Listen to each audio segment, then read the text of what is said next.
Good morning, good afternoon, good evening, wherever you are in the world. You're watching Eagle News America.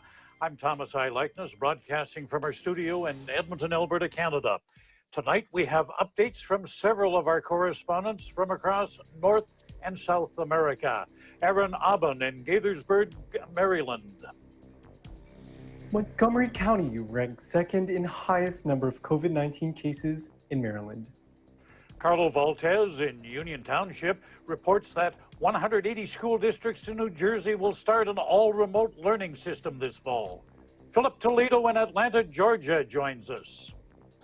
Georgia officials continue to promote COVID-19 testing. Elida Sanchez in Orlando, Florida will report on how Disney and Universal continue to adjust to the new normal. We'll hear from Lovely Anderson in Fort Worth, Texas. Governor Abbott calls for the firing of a Texas public school teacher over a comparison of the police with the KKK. And also, Kenosha County declares state of emergency curfew. Also reporting, Marianne Borja in North Hills, California. Los Angeles announces renaming part of Figueroa Street as Kobe Bryant Boulevard.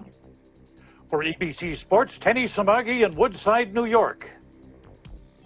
Luka Doncic dazzles as the Mavericks even their series with the Clippers.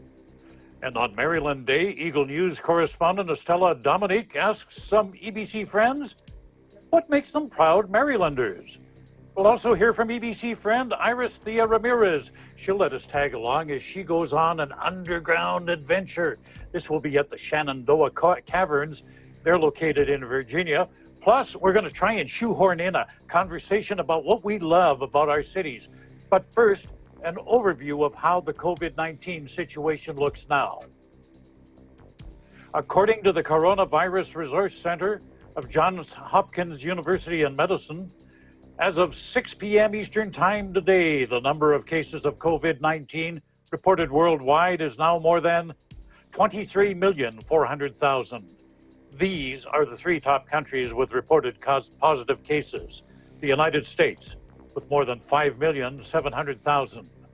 Brazil reports more than 3,600,000. India has more than 3,100,000. Now, sadly, this virus has claimed more than 809,000 lives worldwide. The top three countries with reported COVID-19 related deaths: the United States, more than 809,000. Brazil, more than 114,000. And India, where more than 60,000 people have died from the virus.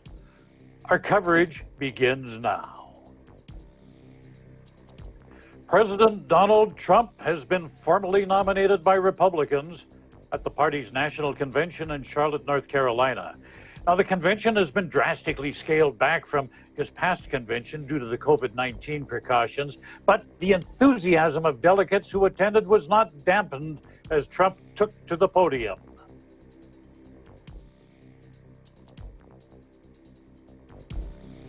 You say 12 more years.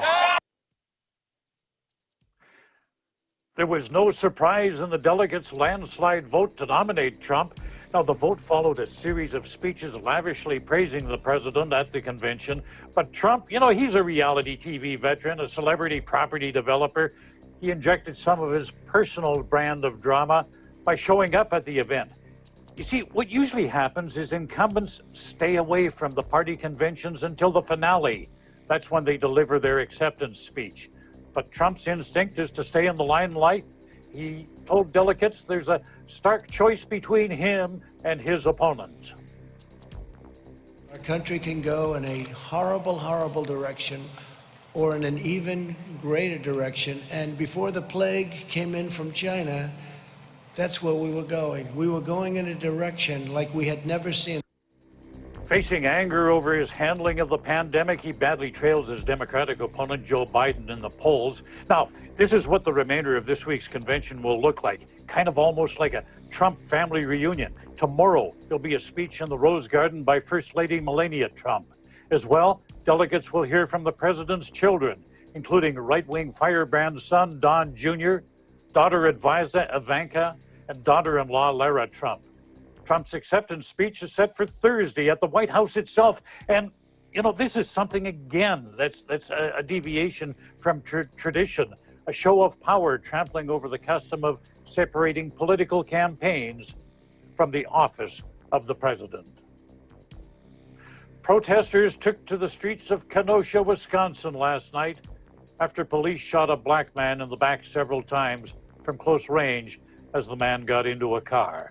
A bystander recorded this on a cell phone and supplied it to our Newswire service. And here is a video of this shooting. Be advised, you may find this disturbing.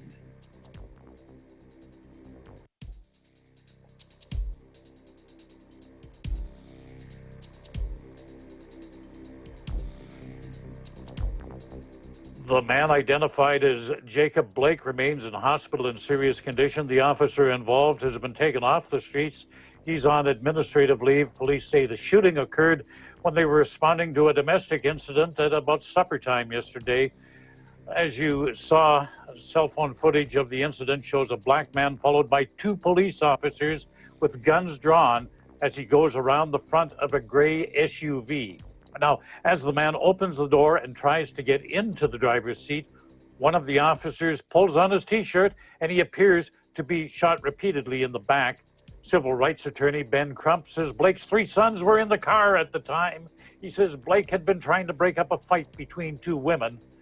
After nightfall in Kenosha, a crowd of protesters faced off against riot police. The city later declared an overnight curfew. The Wisconsin Department of Justice investigating the shooting. Tropical storm Laura continues its journey to the Florida coast after brushing Cuba's southern coast today. Forecasters predict it will worsen to a hurricane before hitting landfall. Laura is packing winds gusting to 146 kilometers or 90 kilometers an hour. The storm has wreaked havoc as it blew through the Caribbean. Here you can see some of the damage in Haiti. So far, 13 people have died as a result of the storm. In Florida, people are taking no chances. Shannon Weiner, the director of management for emergency management, I should say, for Monroe County, says people have been told to get out. We initiated a mandatory evacuation for RVs, motorhomes, and campers, as well as travel trailers and liveaboards, those that live on board out in the water here in Monroe County. That was due to the threat of those tropical storm force wind conditions. Meanwhile, Tropical Storm Marco is also headed to the Gulf of Mexico. It's losing steam. It's been downgraded from a hurricane and is forecast to approach the coast of Louisiana later today. By tomorrow, it should have weakened to a tropical depression. Well, still to come, we'll hear from Eagle News correspondents in Gaithersburg, Maryland, Union Township, New Jersey, Atlanta, Georgia, and Orlando, Florida. You're watching Eagle News America.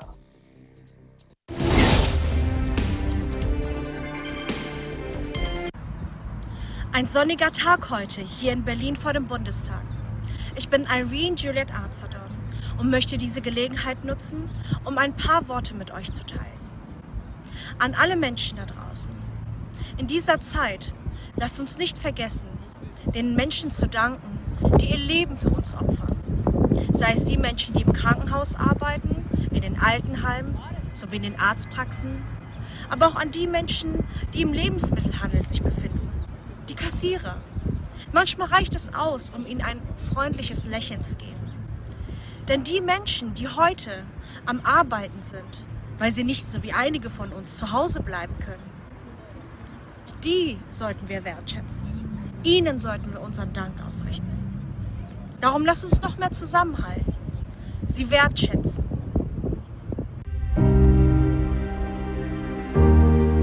It says the best defense is still containment. We are in uncharted territory.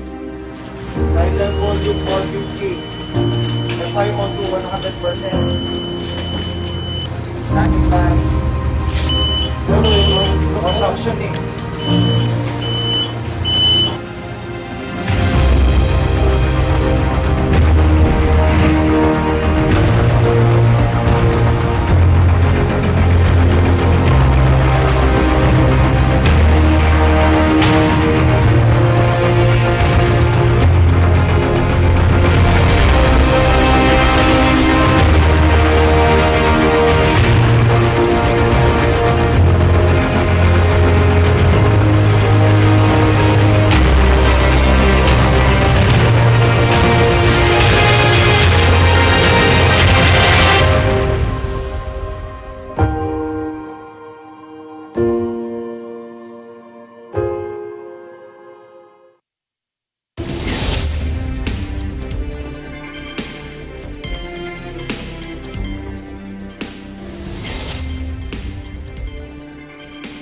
This is Eagle News America. I'm Thomas I. Likeness. We go to Maryland now.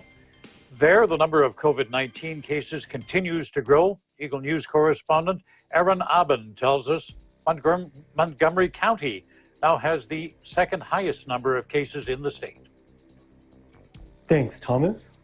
As of August 24th, Montgomery County has the second highest number of COVID-19 cases among all Maryland counties, with 19,540 positive cases. Almost 33% more cases than Baltimore County, the county with the third highest number of cases. However, as cases within the county continue to grow, more openings and more revisions of previous restrictions are underway. Today, Montgomery County Executive Mark Elrich updated the Phase 2 executive order that was issued on August 5th. The revised order eased a few restrictions regarding recreational and leisure activities. Museums and art galleries are open with social distancing restrictions. Bowling alleys are open with restrictions, and soccer has been reclassified from a high-risk sport to a medium-risk sport, which allows for scrimmages and games to be played. However, to err on the side of caution, the county now prohibits sports tournaments without a county letter of approval, prohibits sporting events with teams outside of DC, Maryland, and Virginia, and limits the number of people attending a sporting event, which includes players and coaches, to 50 people. The order also modified the definition of face covering to include covering the chin, as well as the mouth and the nose. The revised executive order was unanimously approved of by the County Council. Councilmember Hans Riemer in the council meeting today emphasized the importance of making sports more safely accessible to youth. With schools closed, sports like soccer give opportunities for physical and social enrichment. Despite requests and dialogue concerning faster reopening, Councilmember Nancy Navarro recommends that Montgomery County move forward with a slower approach towards reopening in order to reduce any possible future damage. In Gaithersburg, Maryland, Aaron Aubin, Eagle News. We live in interesting times. Back to you, Thomas. Aaron, you know, you live in Montgomery County, right? Yeah, correct. How do you feel about the changes, the approach of the county government to the whole question of reopening? I think it's reasonable that the county is taking a slower approach towards opening, especially when it comes to activities and locations frequented by younger people. I mean, the fact that the younger people tend to have a higher positivity rate is probably an indication that as a county, we shouldn't be overly eager to open different facilities. And in fact, a lot of my friends enjoy playing sports like soccer, but they agree that this decision is a bit questionable given that soccer players often come into close contact with each other during the game. Overall, I'm personally not too affected by the changes, but I believe that there are a few flaws, but they're decent overall. What do you hear on the street? Are people generally satisfied with the pace things are going at, or would they like to see it speeded up or maybe slowed down a little bit? Based on, my social circle isn't that large, but based on what I've heard, a lot of people they agree that reopening should be a bit slow. Nobody is too eager to open schools yet. We're a bit disgruntled, but we agree that things shouldn't reopen until the cases have dropped. Just tell them patience, patience. Thanks a lot, Aaron, for joining us this evening. In New Jersey, online learning has been adopted in Union Township. Eagle News correspondent Carlo Valdez reports that 180 school districts in the state have bought into this approach. Thanks, Tom. As the new school year approaches amidst this COVID-19 pandemic, school officials of New Jersey have sent 389 reopening plans back to school districts to be revised, while 251 have the checklist completed. 180 school districts will start all remote learning this fall, and 59 school districts plan to offer full in-person learning, which is not hybrid nor delayed opening. 11 school districts will have a combination of plans of hybrid model, and others are all remote due to health and safety concerns. Governor Phil Murphy also stated 436 of the plans show schools will use a hybrid model of both in-person and remote learning.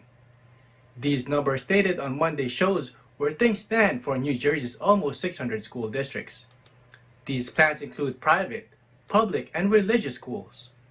Governor Murphy emphasized that the goal is for as many districts to reopen with in-person learning as soon as possible. And as for coronavirus stats and numbers, New Jersey reports of 225 new positive COVID-19 test results, pushing the cumulative total to 189,719. Sadly, New Jersey is reporting another 3 COVID-19 deaths, pushing the total to 14,120 lives lost. In Union Township, New Jersey, Carlo Valdez, Eagle News. We live in interesting times. Back to you, Tom. Now, one of the keys to controlling the spread of COVID-19 is testing. In this report from Eagle News correspondent Philip Toledo, here is reporting from Atlanta, he tells us that the state of Georgia is continuing to promote testing for the virus. Thanks, Thomas. Now, just a real quick weather update. It's been a bit dreary here today with off and on showers and a high of 81 degrees Fahrenheit or 27 Celsius. Now, as of this afternoon's report from the Georgia Department of Public Health, the total positive cases recorded in Georgia stands at just over 256,000.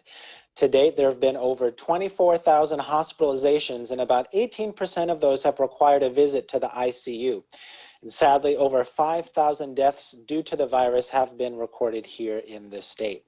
Now, when we look further at the trends or the data that the Department of Public Health is putting out, it appears that the 7-day moving average of new cases, so the average of new cases added daily, is heading downwards when we're looking at the date that symptoms first appeared. Now, that's a good thing. It also appears that the average daily new deaths reported also appears to be moving downward, but it peaked just within the last couple of weeks, so it's really still too early to tell. Another positive sign, though, is that the percent positive rate is also trending downwards based upon this data. Now, although there is some hope with these downwards trends, the virus is still far from gone. And just like you mentioned, Tom, testing is a very key component to help mitigating the risk or helping to mitigate or try to end this pandemic. So as such, today the official Georgia state social media accounts continue to encourage Georgians to get tested. They reminded that all residents who request a test can get one, regardless of whether or not they have symptoms. It also launched more information about the more information about the test. So there's 2 different types of tests to determine whether or not somebody has an active infection. One you may have heard of, it's called a PCR test. They stick the nasal swab up your nose, and that's the test that's fairly accurate, but it does take a few days to get results back. On the other hand, they have an antigen test, which is looking for the proteins of the virus, and with that, you can get results back in as little as 15 minutes. It's slightly less accurate, but still it's better than nothing. In fact, according to the Georgia Department of Public Health, there's over 2 million tests that have been conducted already in the state. Now, in other news, earlier today, the Federal Emergency Management Agency, or FEMA, approved the state of Georgia for a grant under the Lost Wages Assistance Program. This provides an additional $300 per week to those already receiving state unemployment due to COVID-19. Now, according to the terms of this program, individuals must have received a weekly benefit determination of at least $100 to be eligible for this assistance. They also have to be unemployed or partially unemployed due to disruptions caused by the COVID-19 pandemic. It's going to take a few weeks for the state to implement the changes, but it will apply to all those currently receiving state or federal unemployment beginning with the week ending August 1st. In Atlanta, Georgia, Philip Toledo, Eagle News. We live in interesting times. Back to you, Tom. Just want to touch on a couple of things, Philip. First of all, the FEMA grant that you just mentioned, how helpful, how significant is this for the average person in Georgia? Well, Tom, I think it's a significant step in the right direction, or at least in the near term, because right now the unemployment rate here in Georgia, I think, is something around 7.6%, which is still a little bit lower than the national average, but compared to, the past several years, it's still very high. There's a lot of people that really relied on both the state unemployment and also the extra federal funds that had come from the CARES Act, which expired at the end of July. So I have, a couple people in my personal circle that are benefiting from this, and so to hear that there's some additional relief coming even after the original CARES Act benefits have expired, I think that's really good news for the people here in Georgia. You also told us about testing and the state campaigning on that. What about using masks? Have you seen people adhering to mask wearing? Is there a state law about that? That's a good question, Tom. So I'll mention a couple of things about that. Up until a few weeks ago, Governor Kemp would not put out a statewide mandate on masks. And in fact, he issued an executive order that prohibited any local or county government from enacting their own state mandates or their own city mandates for mask wearing. But here, just within the last couple of weeks, he changed directions a little bit, and he issued an order basically saying that each individual city would be able to make their own decision. But the key being there is that individual or private businesses had to have the opportunity to opt out. Now, just generally speaking, though, the majority of businesses that you go to, or at least in the Atlanta area, they are requiring all individuals to wear masks. So when I'm going out to the grocery store, to other places, even going to restaurants, you see more people than not in masks, which is a good thing. Up until today, I'd seen mostly masks, but then today I started to see a few people that were just kind of walking around like they didn't care. So it's generally mixed, but I think the majority of people have settled into this new normal that we're going to be wearing masks for a little while until we're able to get the pandemic under control. Tom? Good to hear that. Thank you for your report, Philip. And we, of course, hear lots about the new normal, the times we're living in now, the changes we have to make. But how about big tourist attractions like Disney and Universal in Florida? We've heard that they want to reopen. They have reopened. How are they coping? We put that question to Eagle News correspondent Elida Sanchez about the adjustments that these companies are having to make. Just 2 weeks after reopening and being closed for months, Universal Studios has laid off more employees to prepare for what's to come. The reduction of park and resort staff is necessary to ensure the safety of park goers. Universal has announced the laying off of many of their workers, but it has not announced the amount of people who were affected by this drastic let go. In April, company officials has decided to make pay cuts and furlough their part-time employees. Now in August, Universal Studios, Islands of Adventure, and Volcano Bay has restricted the number of guest capacity with the proper CDC guidelines in place. Disney also faces similar challenges as the park reopens to their loyal customers. They make sure that everyone who enters their parks are safe as they implement 6 feet to social distancing, the wearing of masks by all staff and park goers, and even temperature checks before stepping foot into the park. According to the Walt Disney World website, park attendance is managed via the Disney Park Pass reservation system. This takes extra measure to avoid overcrowded areas and cleanliness of the park. Some additions also include access to hand washing and hand sanitizer dispensers for everyone in the park, as well as frequent washdowns of the outdoor areas that are more in physical contact. Even in the midst of a pandemic, theme parks still strive to keep their parks happy, fun, and clean. From Orlando, Florida, I'm Elida Sanchez, and we live in interesting times. Now back to you.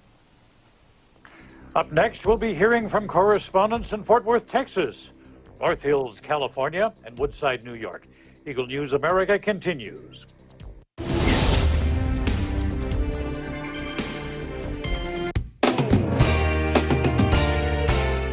The search for the best continues. Tagi sa Nagaling Part 2 is now accepting audition entries. Kung ikaw ay 21 to 59 years old at may angking galing sa pagsayaw, mapasolo, duo o grupo man, magpadala na ng audition entry. Narito ang mga guidelines.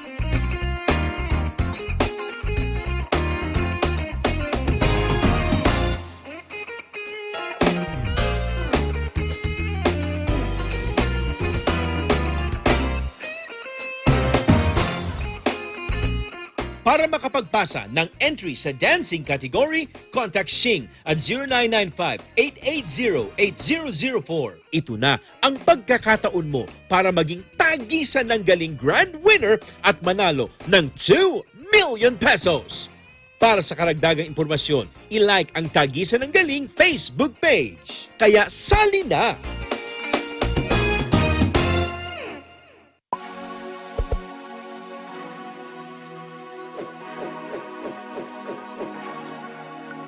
Hello there, I'm Alfred, and I'm a graduate of Bachelor of Science in Computer Science, batch of 2008 in New Era University. I'm currently working as an operations analyst in Autodesk.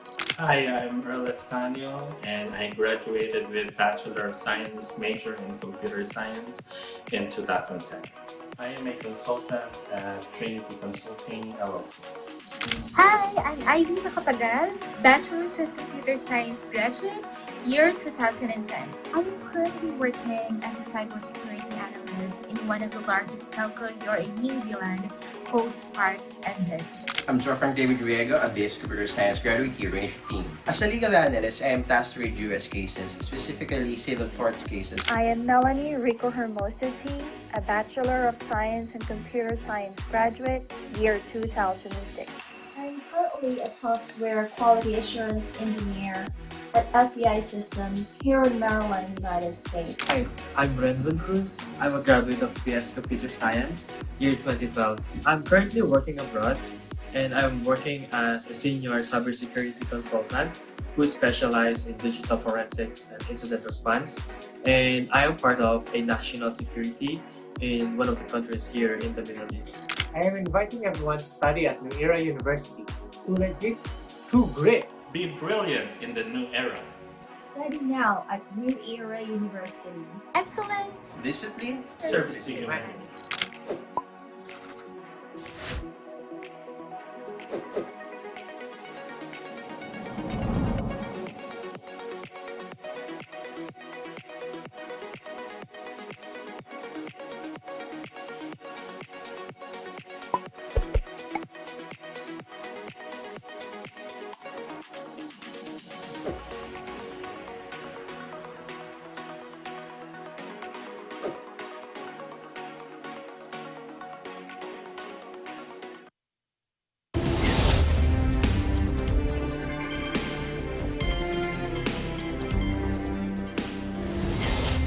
This is Eagle News America. I'm Thomas I. Likeness. In Texas, the state's governor wants a teacher fired for comparing police to the Ku Klux Klan.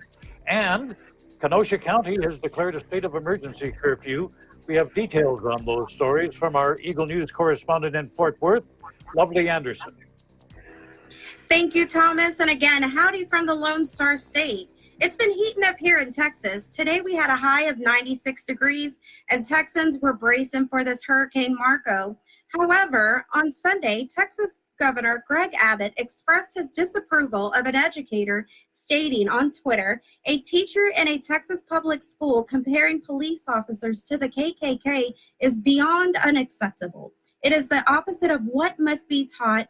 The teacher should be fired, and I'm asking the Texas Education Agency to investigate and take action. This comment took place moments before reports of yet another officer-involved police shooting of an African-American male in Kenosha, Wisconsin. Wisconsin Attorney General Josh Call issued an immediate statement on Monday that the Wisconsin DOJ Division of Criminal Investigation is investigating an officer-involved shooting that recently occurred. The event unfolded in the evening hours of Sunday, August 23rd. Officers responded to a call of a domestic incident. The incident led to the shooting of Jacob Blake. It was reported Blake's 3 young sons watched the entire shooting incident inches away in the vehicle. Kenosha County declared a state of emergency curfew due to civil unrest from crowds marching in protest from the location of the incident to the county courthouse. The county declared that the public needs to remain off the streets for their own safety. As Election Day is quickly approaching, we are moments away from the GOP National Convention in Charlotte, North Carolina. Delegates are gathering for the 2020 Republican National to formally re-nominate President Donald Trump and Vice President Michael Pence. Speakers highlighted are Representatives Matt Gaetz, Jim Jordan, and the former South Carolina governor and UN Ambassador Nikki Haley. Governor Abbott reminds Texans early voting will begin on Monday, September 14th. In Fort Worth, Texas, I'm Lovely Anderson. Eagle News, live in interesting times. Back to you, Thomas. Lovely. We'll kind of focus a little bit on politics here for a moment. Both parties have, well, one party has finished its convention. The other party will be wrapping up this week. The Republicans, they've got their candidates nominated. For you, what do you look at when you pick a presidential candidate?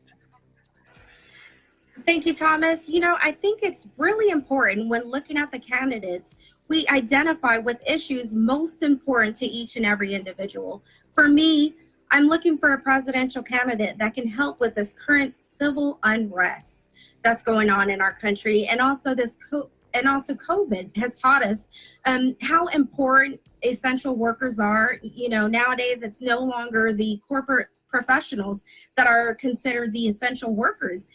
COVID taught us that the average Americans working in the medical field or even our local grocery store are essentially our essential workers. And I think it's important that we start to talk about the current minimum wage. This is just some of the many issues that are important to me at this moment. Oh, you're right about that, because I know in this country, in Canada up here, economics and COVID are sort of going hand in hand. What is the economy going to look like after the pandemic is over? What changes are going to be made, whether it be to taxation, whether it be, like you say, to compensation, minimum wages? How do we value people's jobs? Certainly going to be an interesting 2.5 months up until Election Day. I know I'm going to be sitting there having a front row seat, I hope. With the election, it certainly is challenging times for whoever ends up in the White House. In Los Angeles, the city is honoring the late Kobe Bryant by naming a street after him. Details on that from Eagle News correspondent Marianne Borja. Thank you, Thomas. Los Angeles City Council members announced plans on Kobe Bryant Day to rename a part of Figueroa Street as Kobe Bryant Boulevard. But before we get into that, here's a little weather update from here in North Hills. So today we had a 93 high and a 71 low, and this week is going to be really hot with a triple digit on Thursday going up to 100 degrees. Los Angeles, now we're going back into our update in North Hills. Los Angeles Mayor Eric Garcetti tweeted this afternoon, in 2016, we declared 8/24 Kobe Bryant Day in the city of Los Angeles. We honor his legacy today and every day. Today, August 24, is Kobe Bryant Day in Los Angeles, a day after his actual birthday, wherein he would have been 42 years old. Other LA professional sports franchises, along with resident Angelinos, are paying tribute to the late basketball legend, celebrating the announcement of the planned Kobe Bryant Boulevard. In front of the Staples Center today, Los Angeles City District 9 Council Member Curran Price, together with District 10 City Council Member Herb Wesson, announced their plans to rename a stretch of Figueroa Street from Olympic Boulevard to Martin Luther King Jr. Boulevard in honor of the late basketball star. Councilmember Price described and spoke highly of the 17-year-old kid who moved to the City of Angels, spoke several languages, had a jump shot for the ages, and the journey taken to make this kid into the Kobe Bryant and the legend that the city recognizes him to be this current day. A superstar basketball player, philanthropist, entrepreneur, entertainer, mentor, and family man. Councilmember Wesson gave the reason why Los Angeles loved the basketball legend, stating, "It was because this guy who spoke so many different languages, who traveled this world on several occasions, had an opportunity to connect with kings, but most importantly to connect with us, the mere mortals who make up this city." As for the update on the COVID-19 situation here, the number of new cases increased today, with 1,198 newly reported cases and 13 new deaths. The total number of confirmed cases in the county are 232,893, with 5,558 deaths and 1,219 hospitalizations as announced today by the Los Angeles Public Health Department.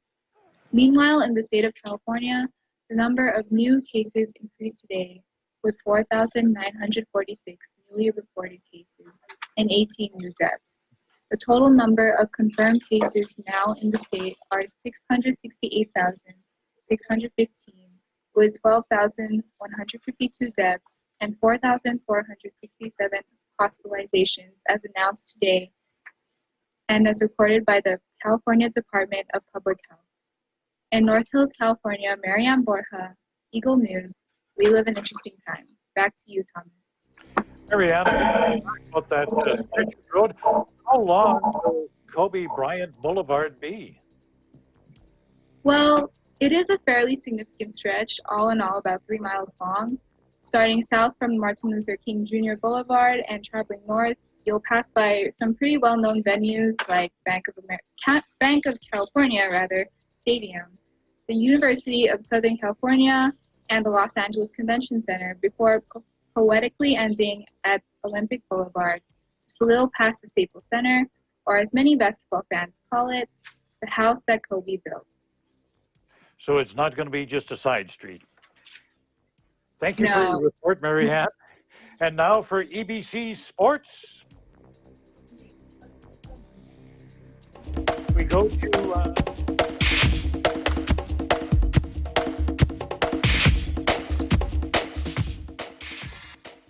go to New York now for an NBA update with Eagle Sports correspondent Tenny Samagi. Good morning, Tenny. Good morning, Tom. Nice to see you crossing the border here. Do you mind if I sing my praises about Luka Doncic, if you don't mind? You know that song from Prince of Egypt? There can be miracles when you believe. And that's the theme of the Dallas Mavericks and Luka Doncic as Doncic. Yesterday, step-back buzzer-beating 3 in overtime helped the Mavs even their series with the Clippers at 2 games apiece. The All-Star guard finished with an impressive triple-double of 43 points, 17 rebounds, and 13 assists in 46 minutes of play. It's a lot of emotions, you know. We have an amazing group of guys, you know. I know Clippers is one of the best teams in the league, but, you know, we show our heart that we can fight. And, I mean, it's very emotional. We had confidence since the beginning, you know. Obviously, it's confidence even more now, but we have confidence from the beginning. Like I said in one interview, if you don't believe, you shouldn't be here. But we believe since the beginning, and we're here tied 2-2. Obviously, everyone in the huddle was like a little down because we didn't necessarily want to go to the last shot to win the game, but that was the situation. And big-time players make big-time plays, and he's a big-time player. He's proved it already in this league. You know, when the shot left his hand. Game 5 of the series will be played Tuesday night U.S. time. That's Wednesday morning in Philippines. Continue to tune in to Eagle News for more updates and highlights from the NBA buff. In New York, Tenny Samagi, Eagle News. We live in interesting times. Now, this is Doncic's second season in the NBA, Tenny. You know, he's playing lights out, sprained his ankle in Game 3. There was a game-time decision in yesterday's overtime win. How impressed are you with his game? And tell us your reaction to that game-winning 3. Oh, that game-winning buzzer-beating 3 blew up Twitter. LeBron James, Steph Curry, all excited, just like I was. I actually tuned into that game before we went live yesterday. So Doncic, I'm going to say it right here, he's your next NBA superstar when LeBron James, Steph Curry, James Harden, they all retire. This kid is going to be the best NBA player out of Europe ever. This guy, when somebody mimics their game after LeBron James, expect that player to be one of the best. And Luka Doncic, I feel, will be the next generational superstar. And this series should actually be 3-1 Mavs if Kristaps Porzingis wasn't ejected in the first game. So I smell an upset, Tom.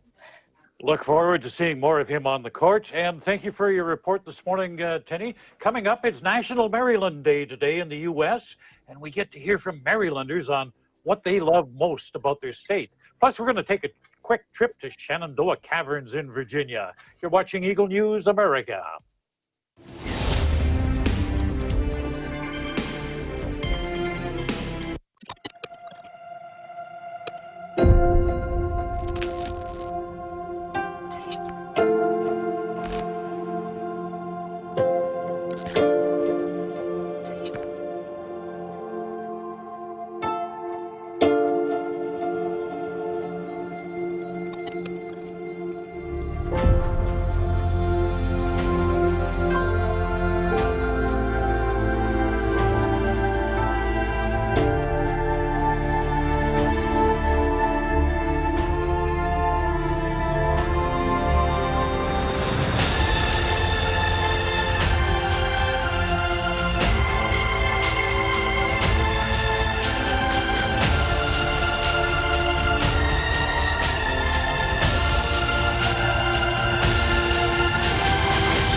You're watching Eagle News America.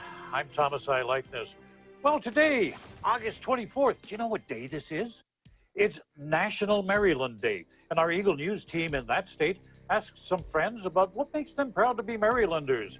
We hear more on that from our correspondent in Gaithersburg, Estella Dominique. She brings us that story. Today is August 24th, and on the National Day calendar, it is National Maryland Day. So, in celebration of this day, we asked some of our friends what makes them proud Marylanders. Here are their reasons why. I am Jeff Sanidad, and I live in Silver Spring, Maryland. I love Maryland because I feel safe and I feel at home. I am Zoraida Aben from Durwood, Maryland. One thing I love most about living in Maryland is its proximity to Washington, D.C. and its diverse culture.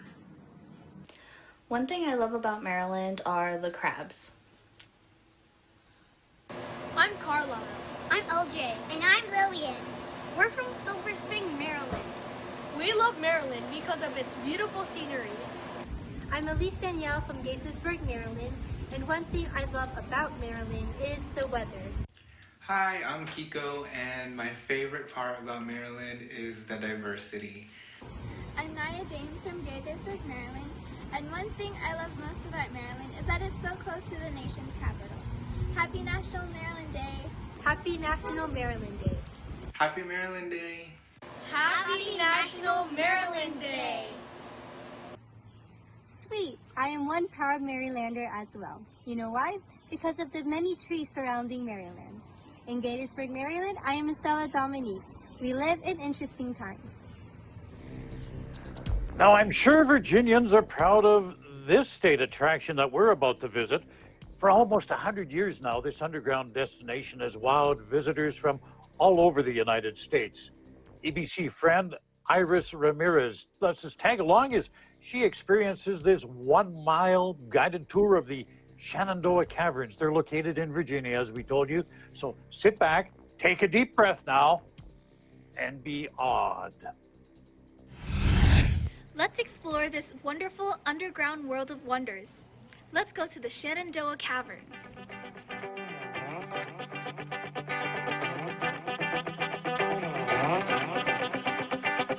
So these formations, they grow when water from runoff drips through cracks in the rocks, picks up minerals, and then deposits those minerals here in the cave. And there are 4 main formations that we're going to see today.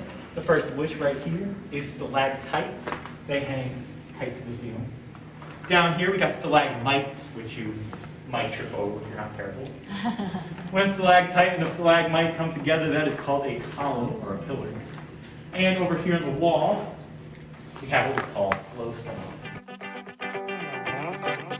Here, that is sulfur. Right in the middle, this orange, that is iron oxide, and that's what you're going to be seeing the most of today. And down here at the bottom, we have magnesium, this dark gray. The Shenandoah Caverns was discovered in 1884 by the Neff family. Located in Quicksburg, Virginia, the Shenandoah Caverns is about 3,900 feet in length. This area right here is called the Bacon Hall. These formations resemble your favorite breakfast treat, bacon. Natural openings are long, windy tunnels that eventually lead up to the surface. And natural openings are how we get air down here. We actually have 8 natural openings throughout the entire cavern, but from where we go, we can only see 4. And because we have so many natural openings, that's why it's really easy to breathe. The air circulates really well, no matter how down there. Wishing hole.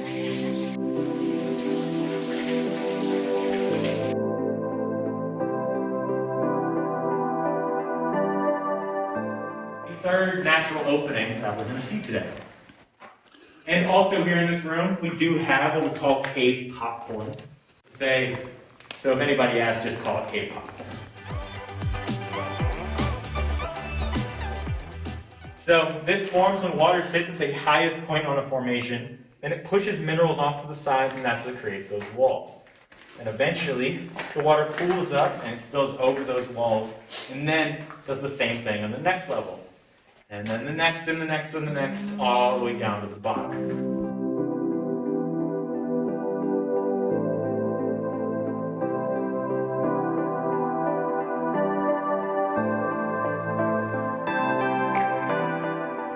River running through it. There's also a river somewhere over here, and these two rivers came crashing in together at about the point we're standing at now, and that created a massive whirlpool, and that's why the walls are so smooth and rounded. And those smooth, rounded walls is why we have the echo.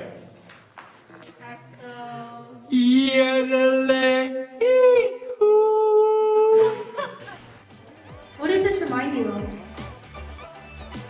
This is called the Capitol Dome. The Capitol Dome is the largest active stalagmite in the caverns and is covered in sparkling white calcite. The last earthquake that actually did any serious damage happened 6,000 years ago. We can actually still see the damage that is done. Caves like this form in areas with soluble rocks like limestone or karst landscapes. Approximately 20% of the U.S. is made up of karst landscape, including the Shenandoah Valley. Hope you enjoyed our short tour. From Shenandoah Caverns, I'm Iris Day Ramirez for Eagle News, and we live in Industry.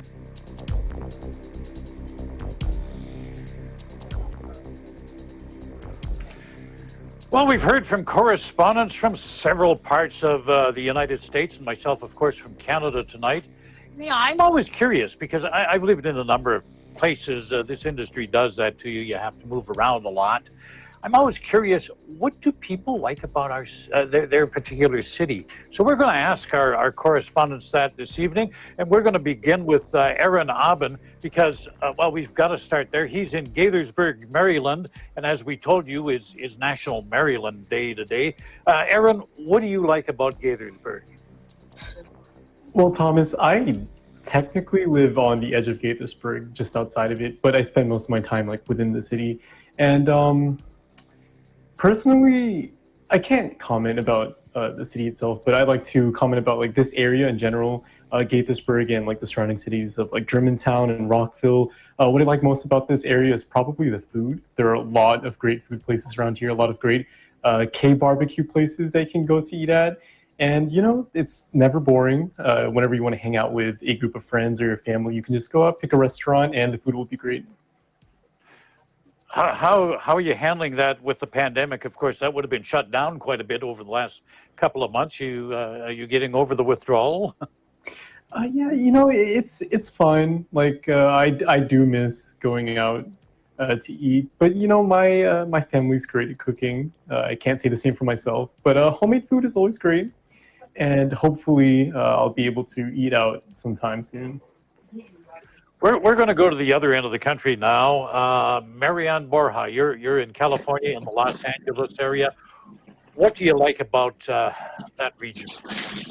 So I do come from North Hills, but I do spend most of my time in Los Angeles. I even go to school there. I would say that Los Angeles is one of the most unique places to probably live. Well, that I might be biased in that, but I do really love it here. There's so many different people that you can meet. You can literally get on a train and land in Chinatown, and maybe like 10 minutes later, you'll find yourself in Little Tokyo or even in Olvera Street. So there's definitely a lot to find here, and you can even connect with people and different cultures that you may have not have thought about in other cities. Sounds pretty diverse there. What attractions do you like aside from the cultural attractions? Well, there's also, you can even drive to the Santa Monica Pier, and even maybe a little drive can even bring you to Disneyland, even though it is closed right now. But definitely in California, there's a lot to do here. I personally like to spend a lot of time at like concerts, such as at Staples Center and the Forum in Inglewood. However, because of the pandemic, I haven't been able to do that lately. We're going to talk to the voice of Atlanta, Georgia now, Philip Toledo. Philip, what are the highlights of Atlanta? So there's a couple of things I wanted to mention, especially after Aaron talked about Korean barbecue. I love barbecue so much, all kinds of barbecue, and one thing I'm very thankful for in Atlanta is we've got Southern barbecue. There is a strong Korean community here, so you have Korean barbecue, and then you get some fusion, and all this stuff gets together. But aside from food, because I could sit here and talk about food all night, we'd run out of time. In the city that I live in, which is actually technically just right outside of Atlanta, it's called Smyrna. And what I really enjoy about it is that it is such a diverse town.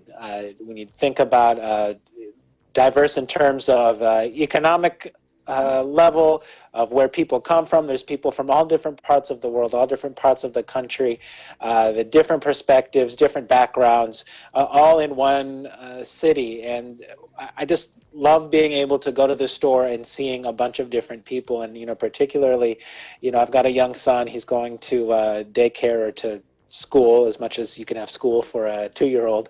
But I like that his classmates, that they all look different. They all have different backgrounds, and that's the environment that I want him to grow up in, is having that varying perspectives. And so that's something that I really like. And of course, when you have people from all over the world, you get some good food too. So it all comes full circle, Tom. And we'll go deep in the heart of Texas to lovely Anderson. You're in kind of a twin city area there, Dallas-Fort Worth. Yes, I am. Thomas, I'm here in Fort Worth, Texas. I have to agree with everybody else. I think we love our city for the food. So I as well love my city. I love my state because we are in the South.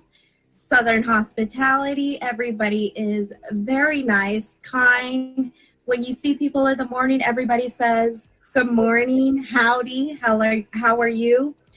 We're a small town we are a small town in a big city, next to a big city. But I'd have to say our food is the best. Maybe because I'm from the South, we have the best food. We have the moistest cakes. We got that buttercream icing, and we cook with a whole bunch of butter and a whole bunch of potatoes and steak, ribs, anything you could think of. So, you got that good Texas beef down there. Yes, sir. So tell me, what's the difference between Dallas and Fort Worth? Is there much of a cultural difference? Absolutely. There is definitely a huge difference. Our fellow bureau chief over there, Philip, he's from Dallas, and he will say that Dallas is it's a city. Here in Fort Worth, we're the country. We're slower paced. That's pretty accurate. No, feel free to add in there, Philip. Your thoughts on the differences between Dallas and Fort Worth. I think Lovely hit it there on the head. You can get a steak in both cities. It's just the environment or the ambiance will be a little bit more rustic in Fort Worth, and it'll be a little bit more hoity-toity, if you will, in Dallas. Oh, and I have to say, Thomas, I am one. I do walk around with my cowboy boots, so you will see that in Fort Worth. You won't see that in Dallas, but you will see that in Fort Worth. Sort of like here, you'll see that in Calgary. We're going to go to New York now. Tenny, tell us what you like about New York. Everything. Like Frank Sinatra says, if you can make it there, you can make it anywhere. Big Apple. Big apples. Well, I like apples, by the way. I love everything about New York. I grew up here. I will probably never leave New York. This is where concrete jungles, where dreams are made of. Everything is here in New York. 24 hours, you could go to a drugstore. You're hungry at 1 a.m., you could order pizza. It's busy. It's bright lights, big city. You can never get bored here in New York. Hey, we've heard about a lot of great communities in America. Just a couple of notes on my city in Edmonton. It's affordable to live here. Love the climate, minus 30 in the winter, plus 30 in the summer. I mean, what can you say? But anyway, a lot of great communities, and I look forward to being able to visit some of them again when we can travel back in the United States. That's it for today's edition of the program. Let's continue to thank our healthcare workers, our first responders, our essential workers. Let's give them a round of applause. We really appreciate you. And it's not only the people that work in the hospitals and so on. There's a lot of others on the front lines, people who serve you your food in restaurants, people who ring up the till in your grocery store. A lot of those people we forgot. They're right there on the front lines. They're helping us out. Anyway, that's it for today's Eagle News America. Thank you for joining us. I'm Thomas I. Likeness. We live in interesting times.